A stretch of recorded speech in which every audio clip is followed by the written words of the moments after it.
જય માતાજી મિત્રો, કેમ છો? આપણે એક કામ છે એટલે હું બહાર નીકળ્યો છું. તો ટાવરનો બેક સાઈડનો ભાગ છે, ત્યાં નીચે ગ્રાઉન્ડ છે, ગ્રાઉન્ડમાં આવી ગયો છું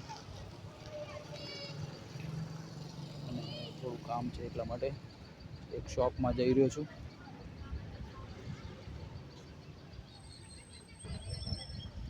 ખૂબ સરસ ગ્રાઉન્ડ છે. અહીંયા નવરાત્રિ પણ થાય છે.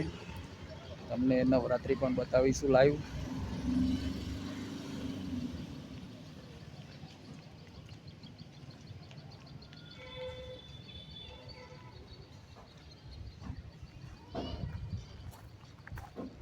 આપણે શોપ નજીક આવી ગઈ છે.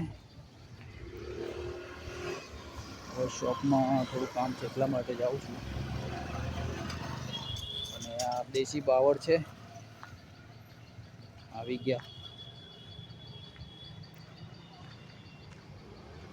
તો મિત્રો, બીજા વિડીયોમાં હું એક વાત કરવાનો છું કે જે બાળકો છે એ કાલું બોલતા હોય છે, જે ક ને ત બોલતા હોય છે, ગ ને ધ બોલતા હોય છે અને ખ ને થ બોલતા હોય છે, એના માટે આપણે એક ઉપાય બતાવીશું. એમાં કોઈ દવાની જરૂર નથી, જાતે જ થશે. એ બીજા વિડીયોમાં હું તમને બતાવીશ. તો ઠીક છે, જય માતાજી.